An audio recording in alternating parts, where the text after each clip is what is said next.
Hello, हाय, मैं अमित कुमार सिंह। आज पढ़ाई घर घर हर घर में फिर से 25-20 क्वेश्चन का डिस्कशन लेकर के आया हूं। जैसा कि मैंने पिछले डिस्कशन में वादा किया था कि मैं प्रत्येक रोज 20 से 25 क्वेश्चन का डिस्कशन आप लोगों के पास लेकर के आऊंगा, जो आपके बीपीएससी, दरोगा, बिहार एसएससी में हितकर होगा, आपके सफलता में साधक होगा। तो आइए हम लोग डिस्कशन पर चलते हैं और इसे ध्यानपूर्वक सुनेंगे। पहला जो सवाल कह रहा है, पंचायती राज व्यवस्था। जी हां, पंचायती राज व्यवस्था सबसे पहले भारत के किस राज्य में लागू की गई? तो इसे जवाहरलाल नेहरू के द्वारा, जी हां, भारत के पहले प्रधानमंत्री जवाहरलाल नेहरू के द्वारा 2 अक्टूबर 1859 ईस्वी को, 2 अक्टूबर 1959, सॉरी 1859 मैंने बोल दिया, 1959 ईस्वी को राजस्थान के नागौर जिले से, राजस्थान के नागौर जिले से लागू किया गया था। दूसरा सवाल देखेंगे, भारत में पंचायती राज संस्थानों की स्थापना भारतीय संविधान के किस भारतीय संविधान के अनुसार की गई थी? तो जी हां, 73वें संविधान संशोधन के तहत, 73वें संविधान संशोधन के तहत भारतीय संविधान में पंचायती राज संस्थाओं को स्थापित किया गया था। 42वां संविधान संशोधन 1976, जिसमें 10 मौलिक कर्तव्य जोड़े गए सरदार स्वर्ण सिंह समिति की अनुशंसा पर। 86वां संविधान संशोधन 2002, जी हां, 6 से 14 वर्ष के बच्चों को 6 से 14 वर्ष के बच्चों को निःशुल्क और अनिवार्य शिक्षा देने की बात कही गई। अगले सवाल पर चर्चा करते हैं। तीसरा नंबर सवाल, भारतीय संविधान में मौलिक कर्तव्य, जी हां, मौलिक कर्तव्य को इनमें से किस समिति की सिफारिश पे जोड़ा गया? तो स्वर्ण सिंह समिति की अनुशंसा पर 42वां संविधान संशोधन हुआ 1976। 10 मौलिक कर्तव्य, 10 मौलिक कर्तव्य जोड़े गए, 10 मौलिक कर्तव्य जोड़े गए। आपके ए नंबर ऑप्शन में संघ संविधान समिति की चर्चा है, जिसके अध्यक्ष जवाहरलाल नेहरू थे। वहीं प्रांतीय संविधान समिति की चर्चा है, इसके अध्यक्ष सरदार पटेल थे। इसके अलावा संघ शक्ति समिति की चर्चा है, इसके भी अध्यक्ष जवाहरलाल नेहरू थे। अगले सवाल पे चर्चा करते हैं। 4 नंबर सवाल, भारतीय संविधान के अनुच्छेद 53 के अनुसार संघ की सभी कार्यकारी शक्तियां किसमें निहित होती हैं? तो जी हां, राष्ट्रपति। राष्ट्रपति की चर्चा अनुच्छेद 52 में की गई है। राष्ट्रपति की चर्चा अनुच्छेद 52 में की गई है। राष्ट्रपति की चर्चा अनुच्छेद 52 में की गई है। वहीं मुख्य न्यायाधीश, जी हां, सर्वोच्च न्यायालय का मुख्य न्यायाधीश, इसकी चर्चा अनुच्छेद 124 में की गई है। आर्टिकल 124 में सर्वोच्च न्यायालय के मुख्य न्यायाधीश की चर्चा है। राज्यपाल की चर्चा अनुच्छेद 153 में की गई है। वहीं प्रधानमंत्री की चर्चा अनुच्छेद 75 में की गई है। अगले सवाल पे चर्चा करते हैं। 5 नंबर सवाल, अगले सवाल पे चर्चा करेंगे। 5 नंबर सवाल देखा जाएगा, निम्नलिखित में से किस संशोधन के द्वारा भारतीय संविधान में शिक्षा का अधिकार शामिल किया गया? जी हां, 86वां संविधान संशोधन, 6 से 14 वर्ष के बच्चों को 2002 में 86वां संविधान संशोधन आया। 6 से 14 वर्ष के बच्चों को निःशुल्क और अनिवार्य शिक्षा देने की बात कही गई। अगले सवाल पे चर्चा करते हैं। 6 नंबर सवाल, दक्षिण पश्चिम मानसून चलती है तो जून से अक्टूबर के बीच में, जी हां, 5 जून से सितंबर या अक्टूबर, कहा जाए सितंबर मिड या 30 अक्टूबर के बीच में यह दक्षिण पश्चिम मानसून चलती हुए, इसलिए आंसर हो जाएगा डी, उपरोक्त में से कोई नहीं। अगले सवाल पे चर्चा करते हैं। दक्षिणी गोलार्ध में सबसे बड़ा दिन होता है कौन सा? दक्षिणी गोलार्ध में सबसे बड़ा दिन होता है 22 दिसंबर को, और 22 दिसंबर को सबसे छोटी रात भी होती है। तो आंसर हो जाएगा 22 दिसंबर। अगले सवाल पे चर्चा करते हैं। 8 नंबर सवाल, भारतीय राष्ट्रीय कांग्रेस, जी हां, 28 दिसंबर 1885 ईस्वी को मुंबई के गोकुलदास तेजपाल संस्कृत विश्वविद्यालय में डब्ल्यू.सी. बनर्जी की अध्यक्षता में एओएम के द्वारा 72 प्रतिनिधियों के साथ, जिसमें एक महिला भी शामिल थी, भारत की पहली महिला ग्रेजुएट 1883 में कादम्बनी गांगुली भारत की पहली महिला ग्रेजुएट कादम्बनी गांगुली, जो 72 प्रतिनिधियों में शामिल थी, 1885 में मुंबई के गोकुलदास तेजपाल संस्कृत विश्वविद्यालय से भारतीय राष्ट्रीय कांग्रेस की स्थापना की गई। तो भारतीय राष्ट्रीय कांग्रेस की स्थापना के समय में भारत के तत्कालीन वायसराय कौन थे? Lord Dufferin. आपके ए नंबर ऑप्शन में लॉर्ड रिपन की चर्चा है। शासनकाल 1880 से लेकर के 1884 ईस्वी तक रहा। लॉर्ड रिपन, जिसने स्थानीय स्वशासन की शुरुआत की। पहली नियमित जनगणना 1881 में डब्ल्यू प्लोडेन की अध्यक्षता में लॉर्ड रिपन के ही समय में हुई थी। इसी के समय में प्रथम फैक्ट्री एक्ट आया था 1881 में। इसी के शासनकाल में अगर कहा जाए, बुनियादी शिक्षा के सुधार हेतु वर्ष 1882 ईस्वी में हंटर कमीशन का गठन किया गया। इसी के समय में 1883 में इल्बर्ट बिल आया था, जिसके विरोध में श्वेत विद्रोह किया गया था। आपके सी नंबर ऑप्शन में लॉर्ड लिटन की चर्चा है। जी हां, 1876 से लेकर के 80 इसका शासनकाल था। वर्नाक्यूलर प्रेस एक्ट 1878 में, जिसे द गैंगिंग एक्ट या देसी भाषा समाचार अधिनियम कहकर भी पुकारा जाता है। प्रथम शस्त्र अधिनियम लॉर्ड लिटन के ही समय में आया था। वहीं लॉर्ड रीडिंग की चर्चा है। यह पहले यहूदी वायसराय थे। लॉर्ड रीडिंग पहले यहूदी वायसराय थे। इनके शासन काल में कहा जाए तो 1922 ईस्वी में दिल्ली विश्वविद्यालय की स्थापना हुई थी। इन्हीं के समय में अब्दुल रशीद नामक व्यक्ति के द्वारा स्वामी श्रद्धानंद की 1926 में गोली मार करके हत्या कर दी गई थी। अगले सवाल पे चर्चा करते हैं। 9 नंबर सवाल देखेंगे। सर टॉमस रो, जी हां, जहांगीर के समय में आया था। किस मुगल सम्राट से भारत में व्यापार करने की अनुमति मांगता है? जहांगीर, जिसका शासनकाल 1605 से लेकर के 1627 ईस्वी तक रहा।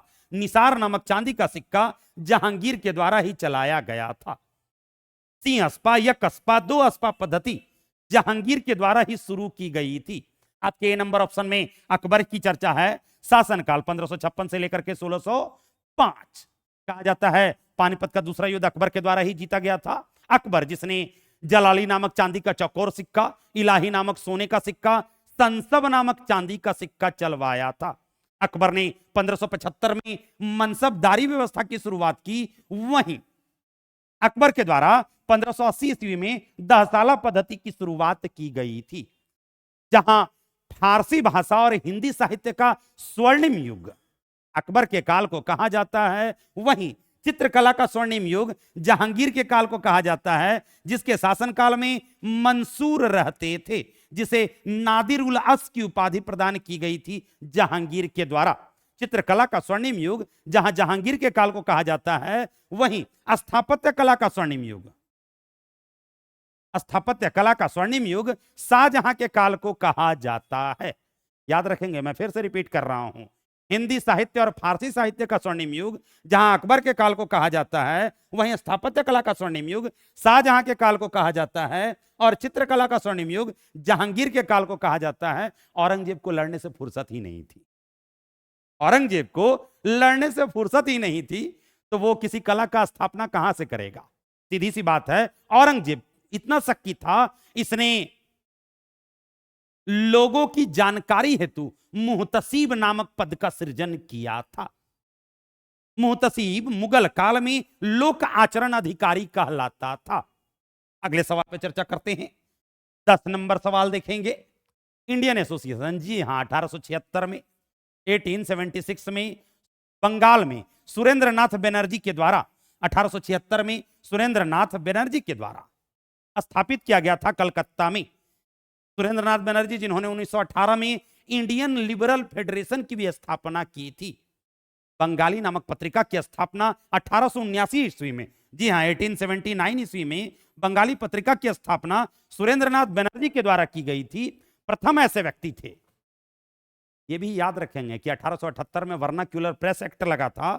वर्नाक्यूलर प्रेस एक्ट जो भारत में आया था, तो उसका विरोध करने के दौरान सुरेंद्रनाथ बनर्जी प्रथम ऐसे भारतीय थे जिन्हें जेल में डाला गया था। सुरेंद्रनाथ बनर्जी, जिनकी पत्रिका थी 1879 में बंगाली, इन्होंने अपने नेतृत्व में 7 अगस्त 1905 ईस्वी को स्वदेशी आंदोलन भी चलाया था, जिसका नारा था आत्मशक्ति, आत्मनिर्भरता। दादा भाई नौरोजी पारसी समाज के सुधार हेतु रप्त गुप्तार नामक पत्रिका की स्थापना करते हैं? जी हां, इनकी एक पुस्तक थी poverty and British rule of India, भारतीय राष्ट्रीय आय का मापन 1866-67 में दादा भाई नौरोजी के द्वारा ही किया गया था। दादा भाई नौरोजी के धन निष्कासन सिद्धांत का कट्टर विरोधी सर सैयद अहमद खां था, जिन्होंने राजभक्त मुसलमान नामक पुस्तक की रचना की। सर सैयद अहमद खां जिन्होंने साइंटिफिक सोसाइटी की स्थापना की 1864 ईस्वी में। दादा भाई नौरोजी जिन्होंने 1866 ईस्वी में ईस्ट इंडिया एसोसिएशन नामक संगठन की स्थापना की।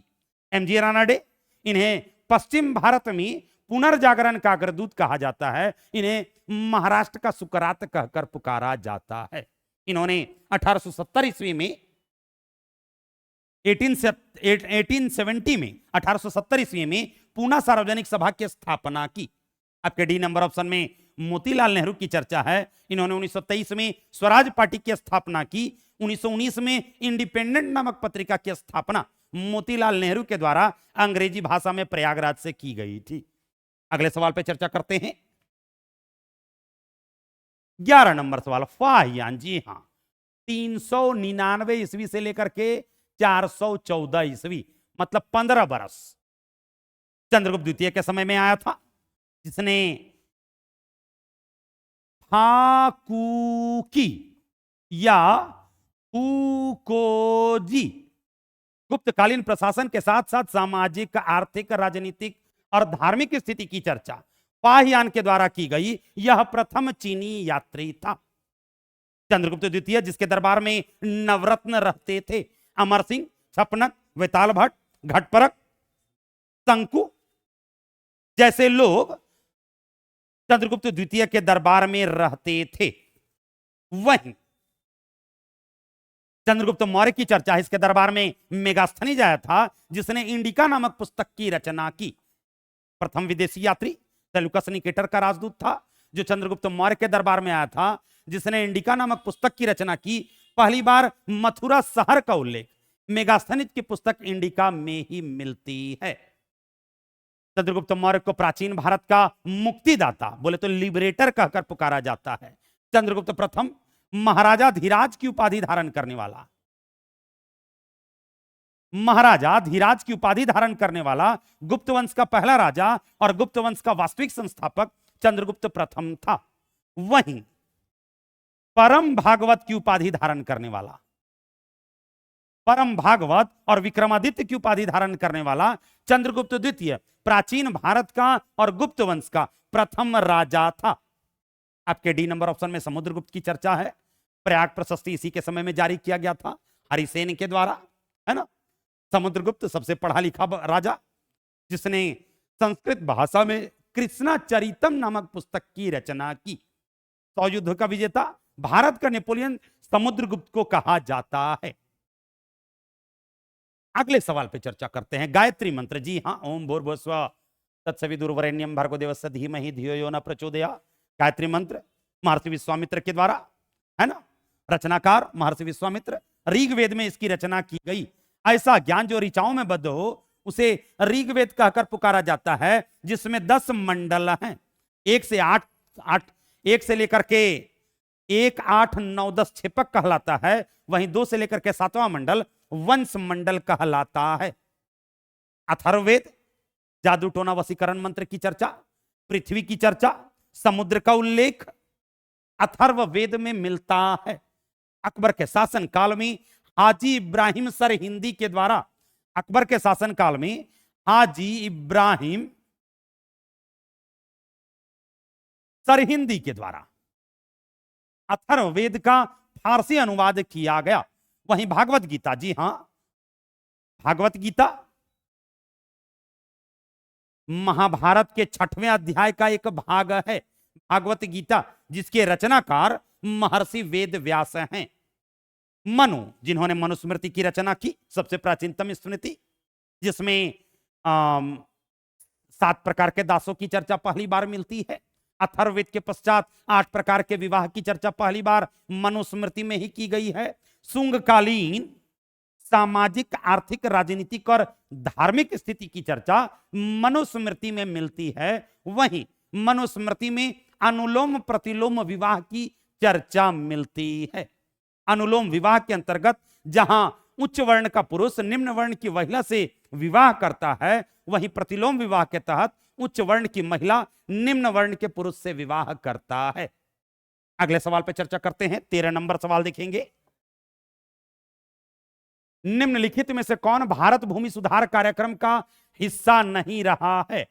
जोतों की चकबंदी, सॉरी, जोतों की चकबंदी नहीं होगा, कृषि जोतकर। कृषि जोतकर, यह कृषि जोतकर होता क्या है? किसान की जोतने योग्य भूमि कृषि जोतकर कहलाती है। किसान की जोतने योग्य भूमि जो है कृषि जोतकर कहलाती है। अगले सवाल पर चर्चा करते हैं। 14 नंबर सवाल देखेंगे। अशोक, जी हां, अशोक को देवनाम प्रियदर्शी कहकर पुकारा गया है। अशोक के मास्की, गुर्जरा, निटूर और उदगुलन अभिलेख में अशोक का नाम अशोक मिलता है। अशोक के मनसेहरा और शहबाजगढ़ी अभिलेख में किस लिपि का प्रयोग किया गया? तो खरोष्टी लिपि का प्रयोग किया गया था। अशोक के अभिलेखों को 1750 ईस्वी में जहां टी पैंथलर के द्वारा खोजा गया, वहीं 1837 ईस्वी में जेम्स प्रिंसेप के द्वारा पढ़ने में सफलता पाई गई। अशोक, जिसने अपने लिपि में, अपने अभिलेखों में पाली, प्राकृत, ग्रीक, अरमाइक, खरोष्टी और सर्वाधिक ब्राह्मी लिपि का प्रयोग किया। अशोक के अभिलेखों में सर्वाधिक जो है ब्राह्मी लिपि का प्रयोग हुआ था। पहला जो संस्कृत भाषा में अभिलेख जारी किया गया, सबसे पहले तो यह जानेंगे कि अभिलेख जारी क्यों किया जाता है। जन कल्याण हेतु राजा जो भी सुधार कर रहा था, उसे अभिलेखों के माध्यम से जनता तक पहुंचाने का काम कर रहा था।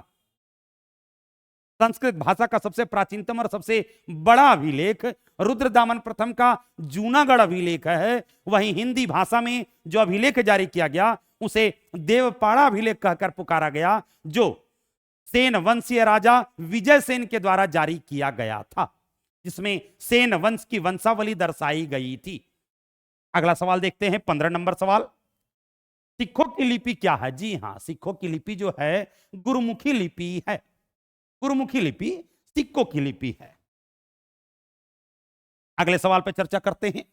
किस वैदिक ग्रंथ में जादू टोना का वर्णन मिलता है? जी हां, अथर्ववेद में। अथर्व, जिसका अर्थ होता है पवित्र जादू,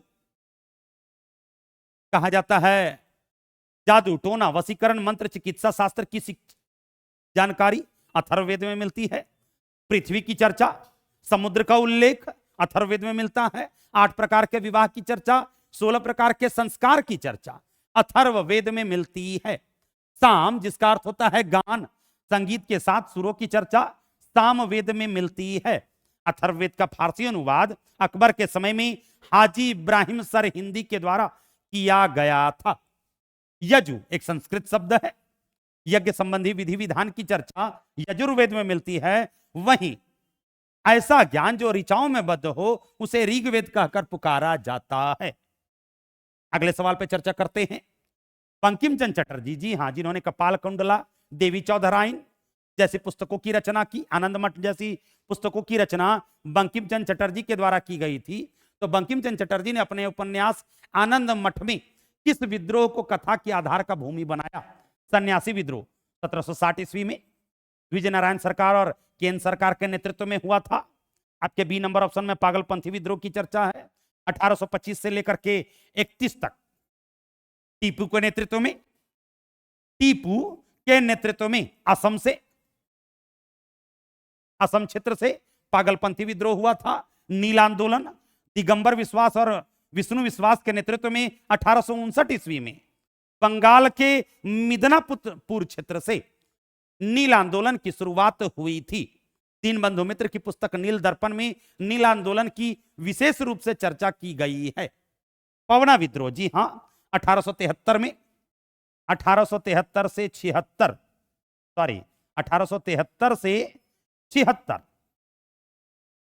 पवना विद्रोह ईशान चंद्र राय या ईश्वर चंद्र राय के नेतृत्व में बंगाल के पवना जिले से पवना विद्रोह हुआ था। अगले सवाल पर चर्चा करते हैं। 18 नंबर सवाल देखेंगे। निम्नलिखित में से किन स्थानों पर डचों ने अपने व्यापारिक अड्डे स्थापित किए? तो नागपट्टनम, चिंसुरा और मछलीपट्टनम में, जिसे मसूलीपट्टनम कहकर भी पुकारा जाता है, डचों ने अपने व्यापारिक अड्डे स्थापित किए। अगले सवाल पे चर्चा करते हैं। 19 नंबर सवाल, निम्नलिखित में से किस अखबार का प्रकाशन पटना से होता था? तो जी हां, इंडियन नेशन का प्रकाशन पटना से होता था। दरभंगा महाराज कामेश्वर सिंह के द्वारा, दरभंगा महाराज कामेश्वर सिंह के द्वारा 1931 ईस्वी में, 1931 ईस्वी में इंडियन नेशन नामक पत्रिका की स्थापना अंग्रेजी भाषा में की गई थी। अगले सवाल पर चर्चा करते हैं। 20 नंबर सवाल देखेंगे। भारतीय का क्या नाम था जिसने तीनों गोलमेज सम्मेलन में भाग लिया था? जी हां, भीमराव अंबेडकर महारों के नेता थे, जिन्होंने 1924 ईस्वी में बहिष्कृत हितकारिणी सभा की स्थापना की। जहां पहला गोलमेज सम्मेलन लॉर्ड इरविन के समय में हुआ था, बाकी 2 गोलमेज सम्मेलन लॉर्ड वेलिंगटन के समय में हुआ था। दूसरे गोलमेज सम्मेलन में महात्मा गांधी भाग लेते हैं, वहीं मोहम्मद अली जिन्ना के प्रेरणा से, मोहम्मद अली जिन्ना की प्रेरणा से रेमजे मैकडोनाल्ड ने गोलमेज सम्मेलन का आयोजन किया था। तेज बहादुर सप्रू उदारवादी दल का प्रतिनिधित्व करते हैं। बेरोजगारी की समस्या को दूर करने के उद्देश्य से सप्रू समिति का गठन भी किया गया था 1934 ईस्वी में। भीमराव अंबेडकर भारत के पहले कानून मंत्री थे, जिन्होंने मूकनायक, समता, जनता, प्रबुद्ध भारत जैसी पत्रिका की स्थापना की। 20 सवाल हो गए। आज के लिए इतना ही। अगर मेरा डिस्कशन आपको अच्छा लगे तो इसे लाइक करें, सब्सक्राइब करें और दोस्तों के बीच ज्यादा से ज्यादा शेयर करें। मैं अपने वादे के अनुसार बार बार कह रहा हूं कि प्रत्येक दिन मैं 20 से 25 क्वेश्चन का डिस्कशन आप लोगों के पास या तो मिसलेनियस या टॉपिक वाइज डिस्कशन लेकर के आऊंगा। तो आज के लिए इतना ही। धन्यवाद।